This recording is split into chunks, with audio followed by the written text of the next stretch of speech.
God is so good. Thank you for standing so long as you have. Amen. And we're going to get into the word of the Lord today. Amen. I'm turning in my Bible to Joel, the 2nd chapter, verses 1 and 2. Joel says, "Blow ye the trumpet in Zion, and sound an alarm in my holy mountain. And let all the inhabitants of the land tremble, for the day of the Lord cometh, for it is nigh at hand. A day of darkness and of gloominess, a day of clouds and of thick darkness, as the morning spread upon the mountains. A great people and a strong, there hath not been ever the like, neither shall there be any more after it, even unto the years of many generations." Let's pray right now. Lord, in the name of Jesus, we come together. We assemble together in the house of the Lord. We're grateful to be in your presence once again, Lord. And we're praying for an anointing to come. We're praying for deliverance to come. And for the help of God to move in our hearts and in our lives today. In the name of Jesus. In the name of Jesus. All right. Hallelujah. Greet some folks with a high wave as you're being seated this morning. Hallelujah. Praise the Lord. Praise the Lord. Amen. Well, God bless you. This is a good group here today. And we're celebrating the things of God, the goodness of God. No matter what happens, time marches on. And with it, God's church, because it is God's plan. And he will never not be without his church and without his people. Can you say amen, church? Amen. I want to preach to you this morning on the subject, I hear a distant sound. In Old Testament times, priests were to blow trumpets before battle, to place their cause before God, and to show that they expected victory, and to give God thanks for it. And in the course of a particular battle, trumpets often served as the means of sending instructions from the commanders to their troops, as in Joshua 6 and 5, Judges 3:27, and 7:16 and 17. The armies of Israel also plunged into battle using a war cry, sometimes consisting of a loud yell, and sometimes of a loud petition to God. And a similar cry was used in the worship of the Lord, as in Leviticus 23:24 and Numbers 29:1. That's an important distinction to note, and something that we Gentiles have little recognition of is the use of the trumpet in all of these forms and matters. A trumpet was given to give us distinct sound, a signal. It was to tell you something. And there's something about a trumpet that pierces through to us. One of the loneliest sounds that I know is taps being played at the funeral of a fallen soldier. It is the loneliest sound that I think I've ever heard. I can remember when my son was in Afghanistan, we attended a funeral for a veteran. The veteran was James Byron II. I sat in, because you're the third, right? Yeah, third. I got this right. For once, I got a fact right. Yeah. And we sat in that church, and the taps were being blown from outside in the parking lot. You could hear it. And all I could think of at that moment was the danger for those serving and facing combat. I almost broke down and cried and ran out of the building. It was so overwhelming. And it is a lonely sound. It's a poignant sound. It's a distinctive sound. It's a sound that pierces the heart. There's something, sorry, Brother Lovely, we're both saxophone players, but there's something about the sound of a trumpet that pierces through that even a saxophone or a trombone or a clarinet does not have that same quality.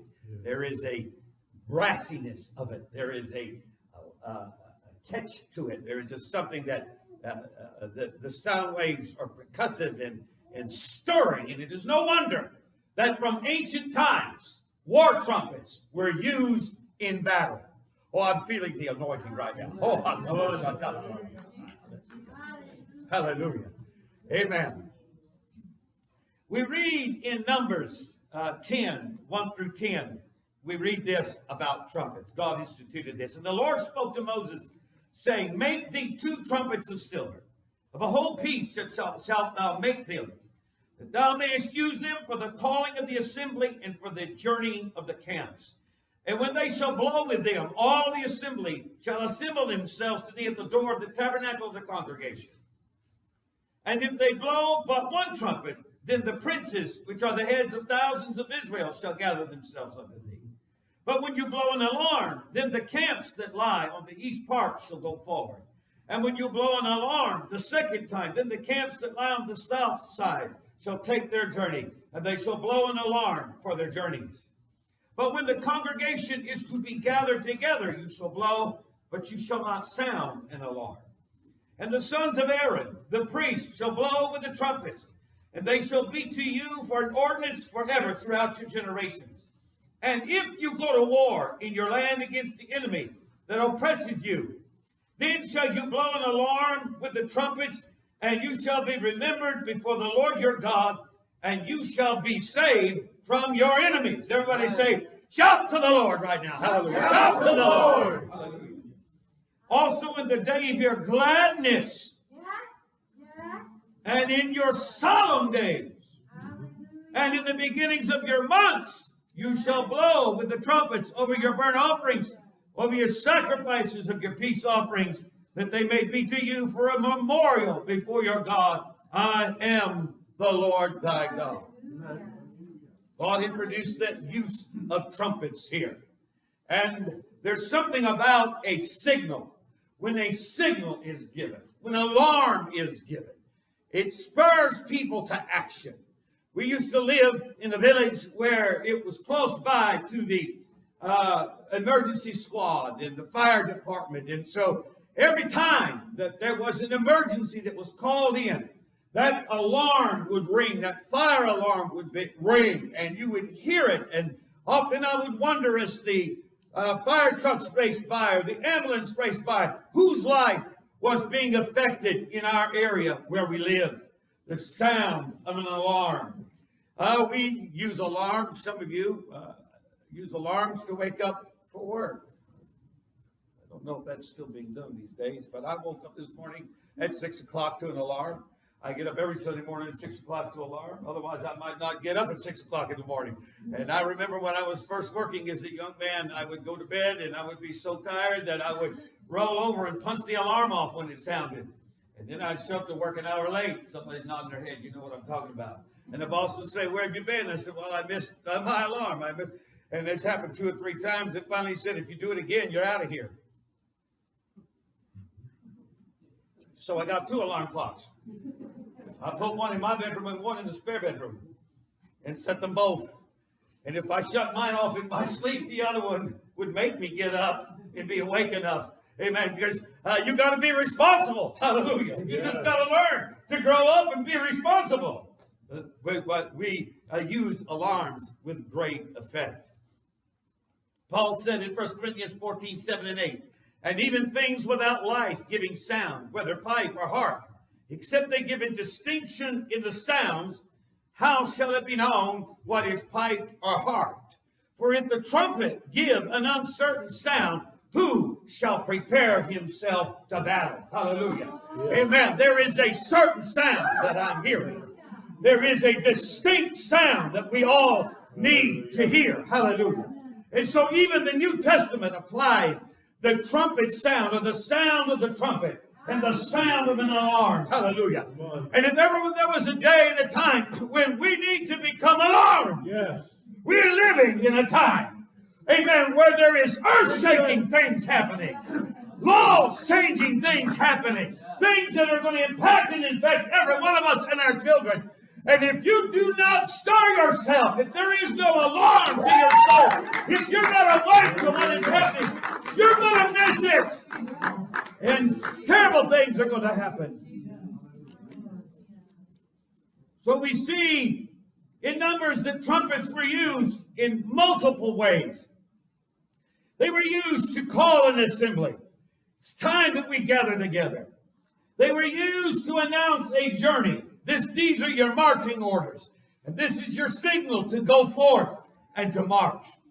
They were used to call leaders together, but not the whole congregation. Just let's assemble the leaders of the tribes together and have a conference. They were used to organize or give marching orders to the tribes.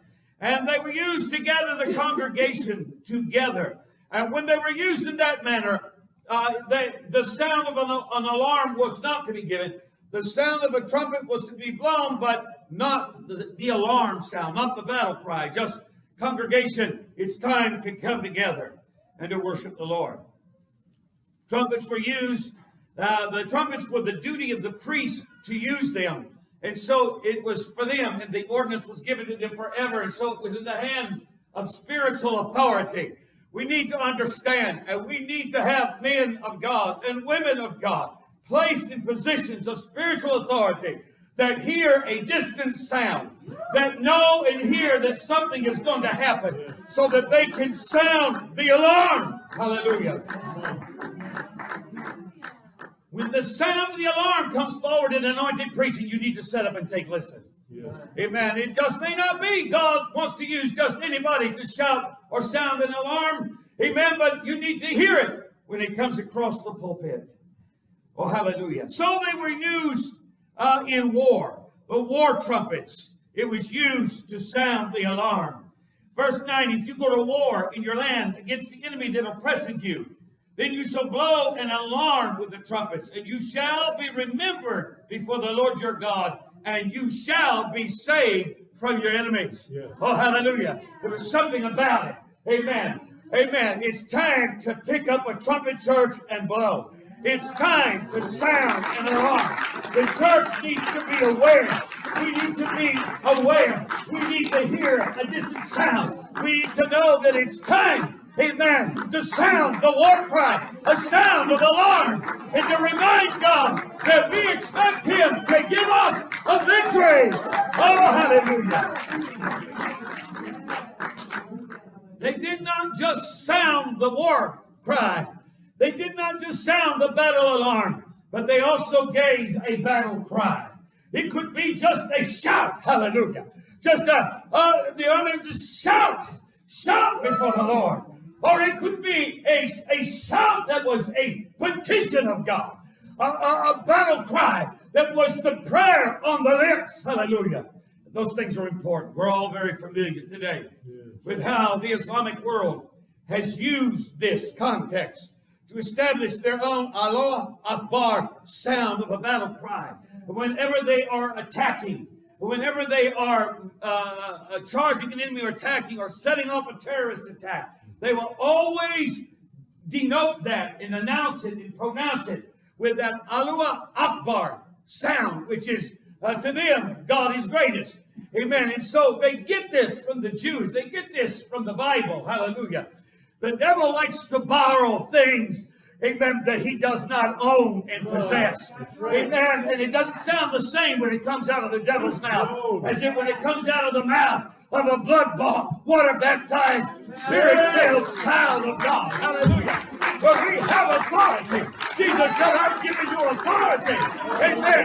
That authority to lay hands on the sick. That authority to cast out devils. That authority to move in the things of God. We've got to learn, amen, to give God the shout of praise, the shout of worship, the battle cry needs to be given. Hallelujah. Hallelujah. Hallelujah. Hallelujah. Amen. So, the war cry, but also, amen, in the day of your gladness, hallelujah, you blow the trumpet on your good days. You declare the victory of God on your good days. Some people don't like to acknowledge the blessings that come from God. But if God has blessed you in any way, yes, you need to give Him praise. Come on. Because He let it happen. He made it happen. Don't take away anything from God. If you want more from God, Hallelujah. If he's done something and it's a good day for you, amen. Don't say I did this myself. Say I give God praise that he let it happen when he gave you the blessing. Hallelujah. And in your solemn days, amen, in your bad days, when things are not going as you hoped or planned, when your prayers don't seem to be answered the way you want them to, when you don't see a way out of your dilemma or problem, that is even a more important time. Hallelujah. When you need to get a trumpet. Hallelujah. When you need to get a trumpet in your hand. Hallelujah. Amen. And you need to blow to God. The trumpet is sound the alarm. Hallelujah. Hallelujah. I like what Sister Betty did. Hallelujah. She let the devil know in a bad day, in a dark day. Amen. She let the devil know what he could not get away with. She let him know what the parameters were. Hallelujah. Amen. And that's faith talking. Hallelujah. And if faith will talk, victory will walk. Hallelujah. Hallelujah. Hallelujah. Every month started with the sound of the trumpet. Hallelujah. It's another month. We're going to set the stage for victory. Amen. We're going to set the stage right now that God is going to move in this month. That God is going to take care of things. Amen. Since the last few months, I have been impressed. I've told you this many times, but I'm telling you again. Amen. I greet the day. And Sister Faith and I will stand hand in hand. We'll look out the window. We'll look out at the morning sun rising. We'll greet the day. And we'll say, this is the day the Lord has made. We will rejoice and be glad in it. Yeah. And then I pray other prayers that go along with that. And I turn that day over to God. Hallelujah. We've got to learn spiritually how to set the stage for victory. How to prepare ourselves for victory and for a move of God. Hallelujah. And not to be bold in it. Hallelujah. Faith is going to come to power when it's expressed. You just can't imagine it or think it. You've got to speak it. You've got to tell it. You've got to say it. This is what it's going to be. Yes. And I'm giving God praise. The month starts with the trumpets over your sacrifices and offerings to blow the trumpet. Hallelujah. Amen. So when you come and you give to God, this is obviously what was happening the day Jesus stood by the treasury and the widow gave her 2 mites. Amen. Because he mentioned it. He mentioned that those wealthy came with their gifts blowing trumpets. They came blowing trumpets. They were obeying the Bible. They might have been trying to get attention to what they were doing, but they were doing it with the law. They were in the law. Their motive might have been wrong, but they were in the law. Hallelujah. We need to get in the law. Hallelujah. We need to get in the law with a motive to God. Hallelujah. Amen. I had a dream many years ago of the church in years to come. And we were dedicating a new building. And it was full of people. It seated about 1,500 people. It had set up balconies like this.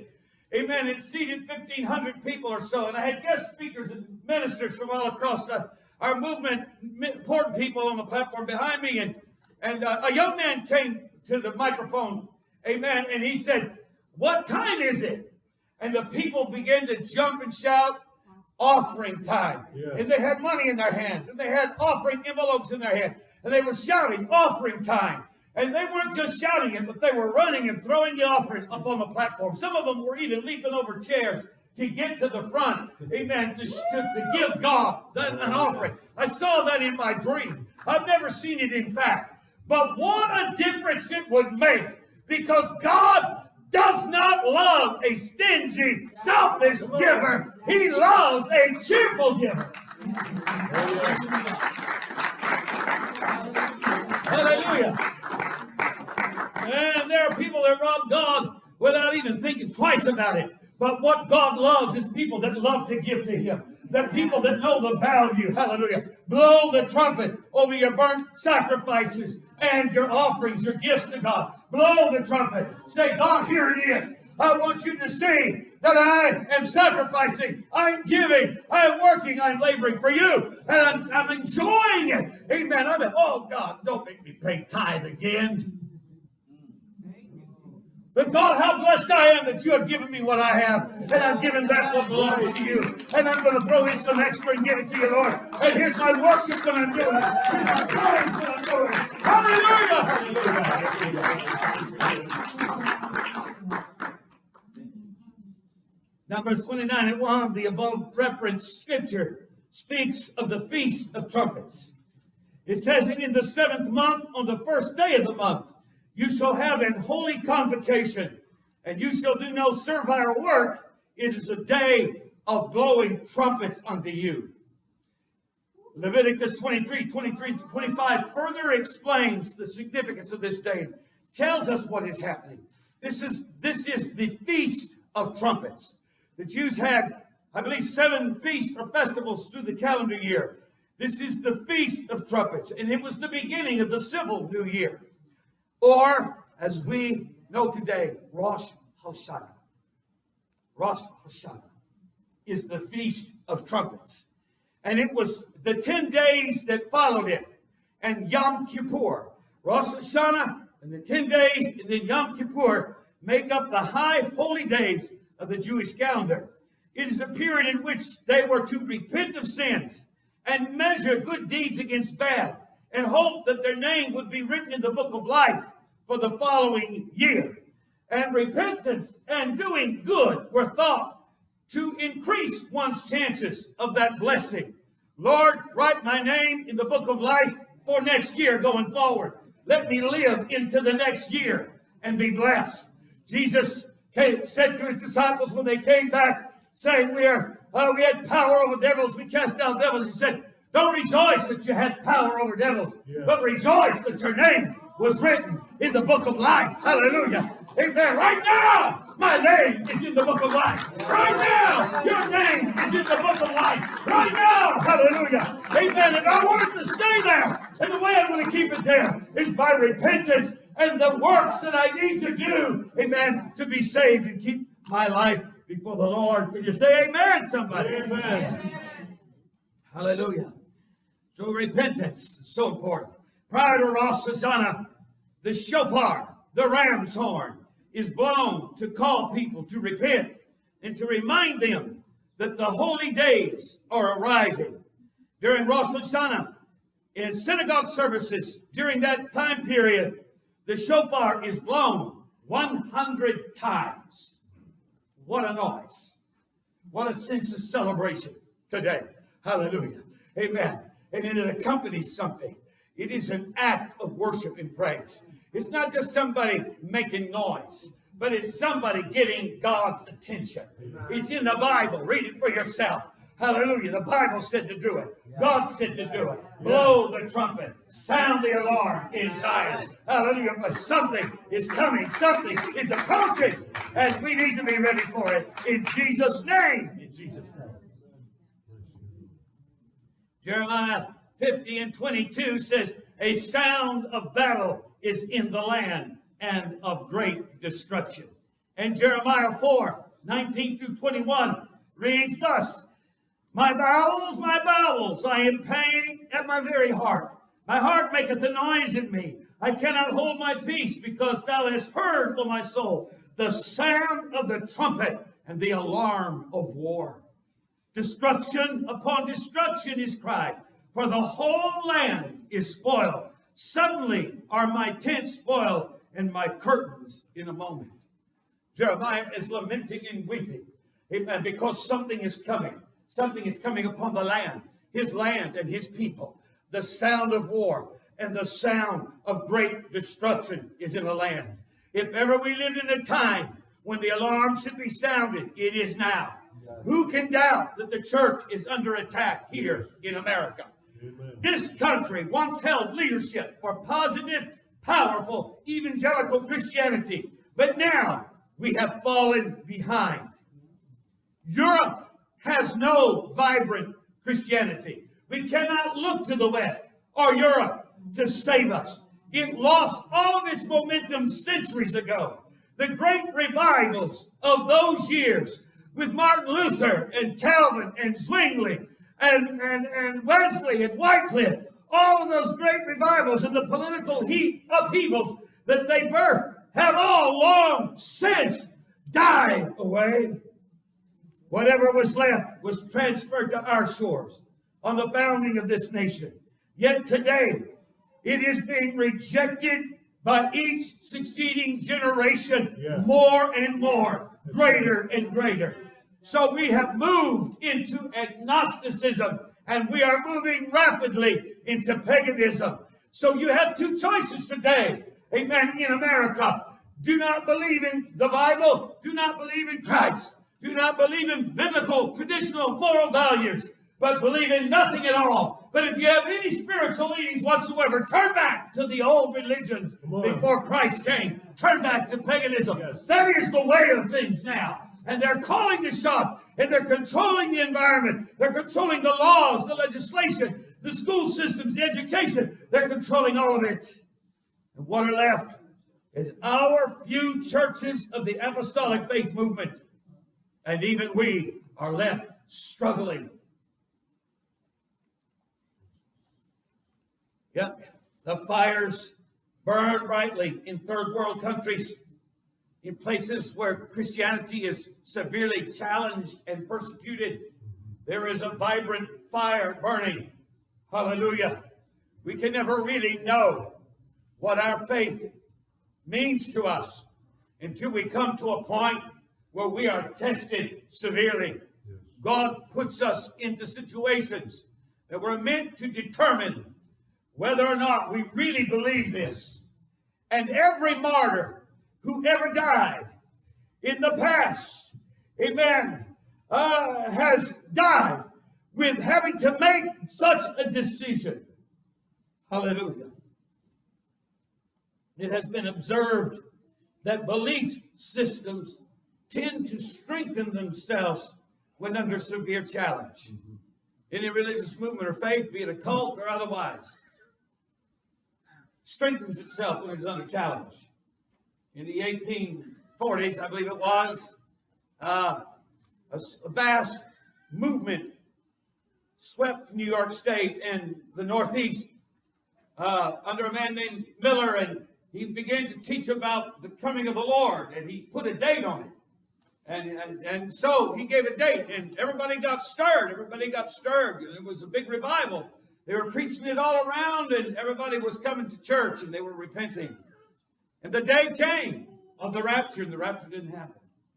So what did he do? What did they do? Well, they set another date. They said, well, our calculations were off. We messed up in our math. They set another date. When that date came, the Lord still didn't come. But you know, that movement did not die out. It strengthened itself. The people that held on to that just went in deeper. Hallelujah. And that tells us something about our belief systems. If we really hold to something, when it is severely tried and tested, we will strengthen our faith rather than give our faith up. And so that is the rough divide between those who are going to endure and suffer and go through something, and those that fail when the going gets tough. If you aren't alarmed enough yet to pray or to fast or to stop chronic sinfulness, then you will be caught off guard and off balance when the attack becomes personal in your life. You need to decide how you're going to handle yourself before you go into battle, not wait and see what you will do when it happens. And as I said, every martyr of the past knew this before they walked into an arena, before they went to a firing squad, before they laid their head on a chopping block, before they suffered death. Every martyr knew this in their heart. They knew in advance, I have to decide what I'm going to do when the critical moment comes. Hallelujah. And that is sounding an alarm and knowing for sure how you're going to handle things. Hallelujah. It is not only a sound of an alarm that we need to be concerned about. Hallelujah. But it is also the sound of a victory. Amen. But let me just attempt to demonstrate here. I haven't had time to really practice. I just got this sermon this morning when I got to the office. So, if I don't give a distinct sound, I'm not a professional. Okay. Hallelujah. This is a shofar. This would be something that would be typically used, as we said, in the synagogue service. So an alarm hopefully would sound something like this, a battle cry.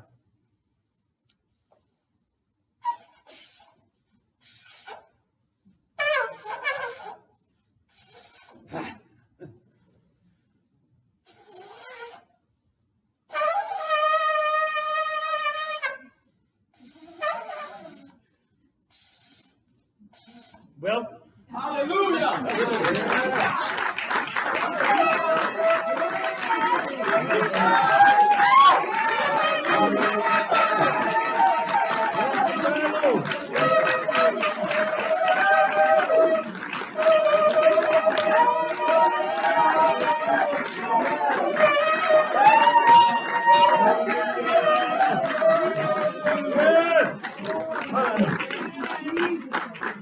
All right.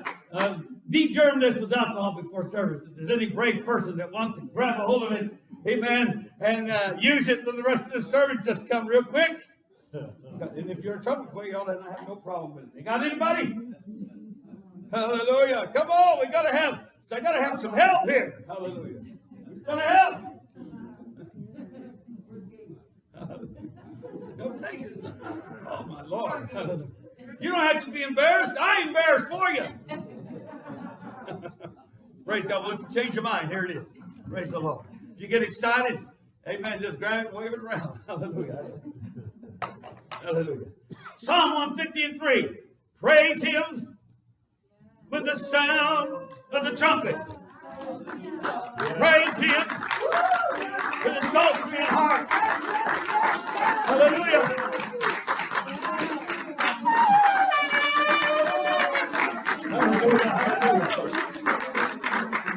That beautiful, majestic psalm of praise. Praise ye the Lord.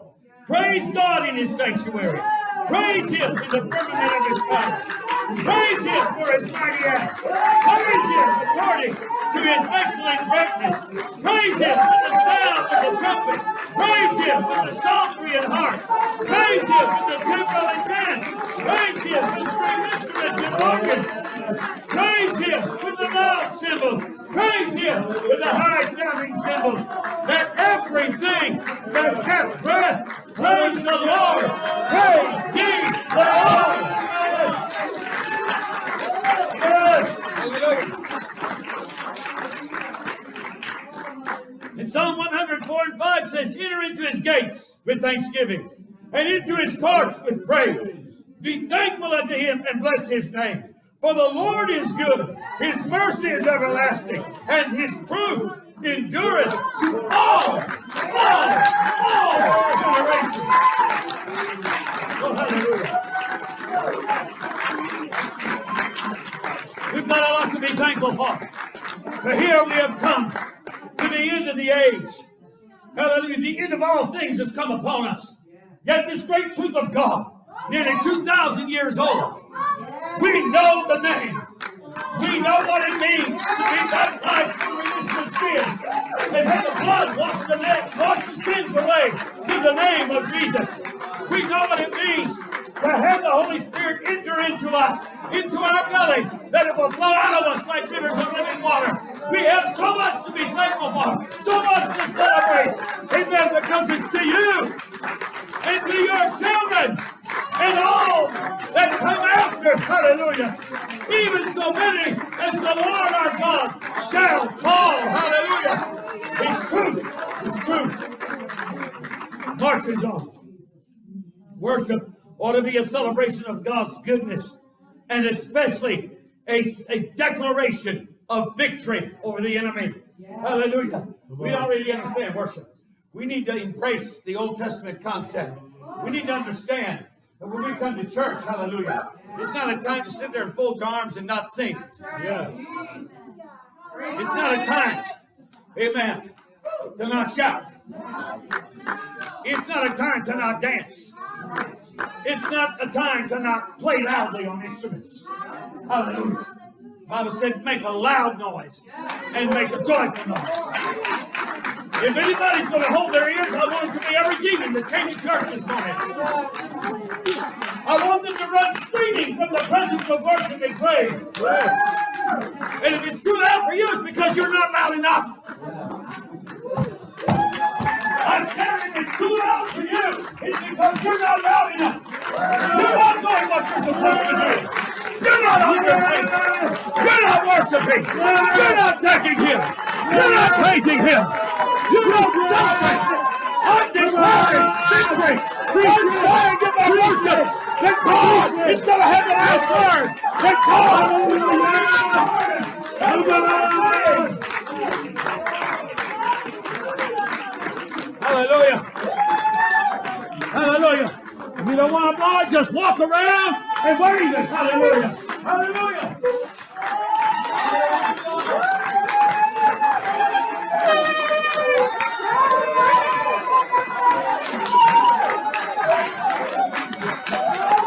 Hallelujah. Hallelujah. God is going to have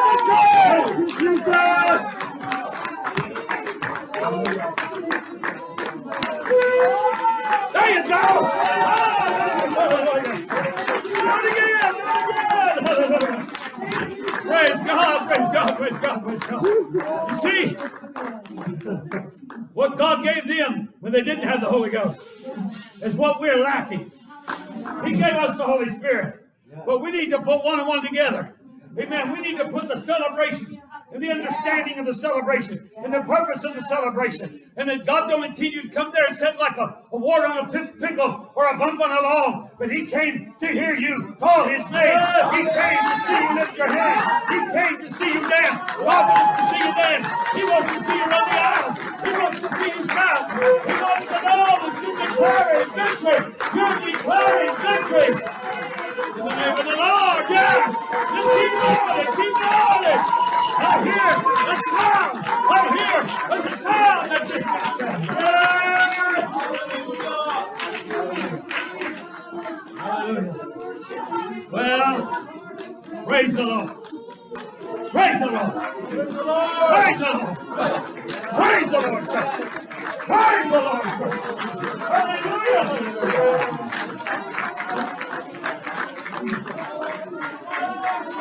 Oh, glory, glory, glory, glory! He's worthy! He's worthy! He's worthy! He's worthy! He's worthy of praise!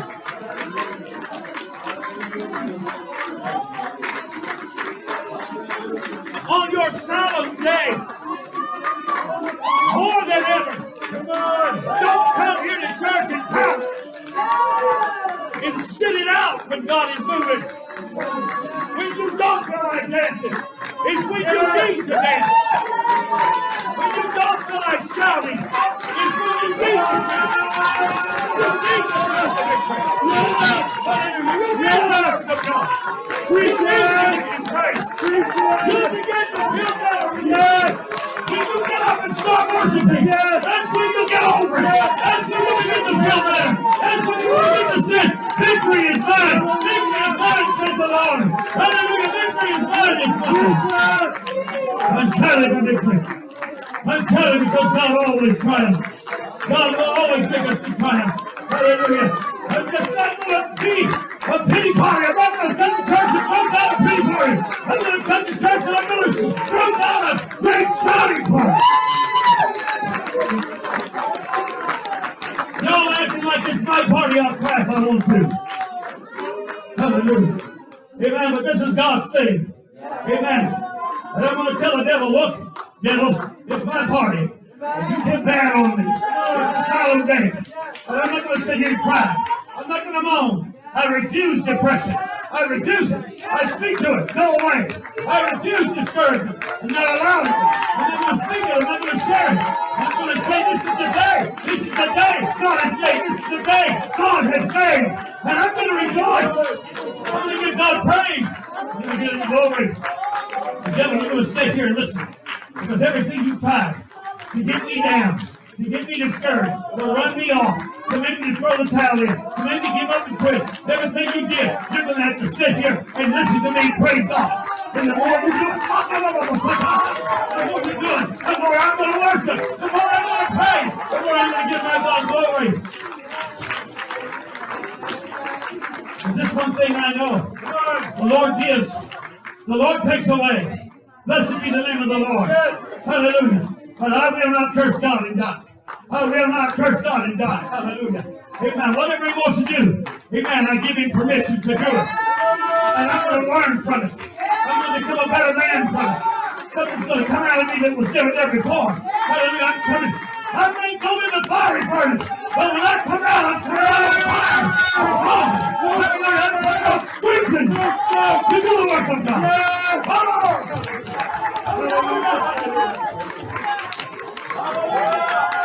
Come on, church. Come on, church. Come on, church. Yeah.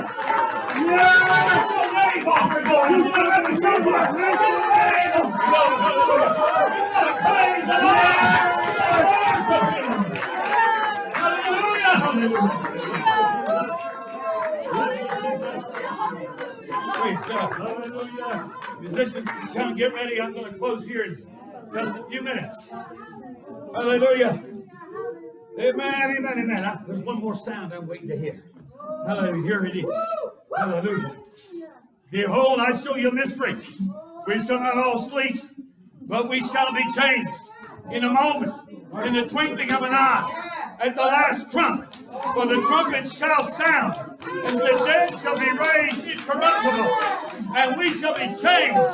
For this corruptible must put on incorruption, and this mortal must put on immortality. And then shall it be brought to pass the saying is written, death is swallowed up in victory. Oh death, where is my sting? Oh grave, where is my victory?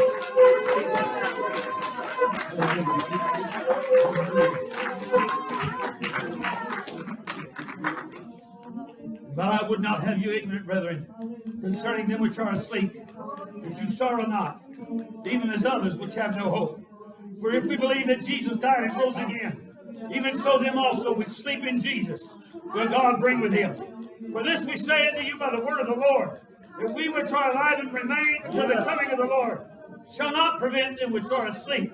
For the Lord himself shall descend from heaven with a shout, and the voice of the archangel, and the trump of God, and the dead in Christ shall rise first, and we which are alive and remain shall be caught up together with him in the clouds to meet the Lord in the air.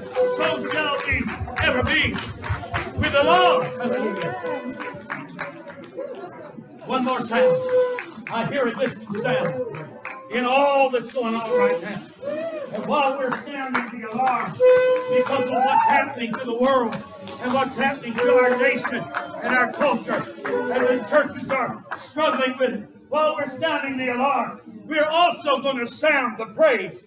We're going to worship God, and we're going to dance and shout, because we know the end is written. We know what the end of this is.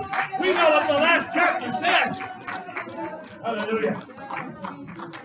And if I'm still walking in preacher's shoe leather, when that trumpet sounds, my mom and my dad in that cemetery, laying together in that grave, they're going to hear it first. And they're going to wake up. And they're going to come out. Hallelujah. Then I'll hear it a little bit later. And I'll be rising to meet them in the air. Before I even get to heaven, I'll see my mom and dad. And you're going to see your loved ones that have gone on before you. Hallelujah. If you hear that sound, I'm listening for the sound. Amen. I want to hear a distinct sound. The sound of the voice of God. The trump of God. The shout of God. The voice of the archangel. And the trump of God. Oh, let's worship God right now. Hallelujah. Thank you,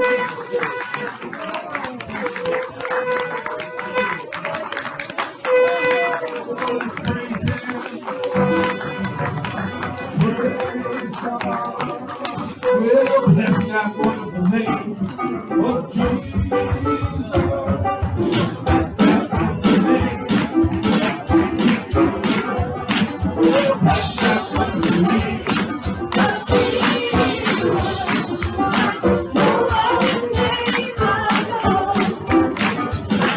Bless that wonderful name of Jesus.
Shine.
Thank you.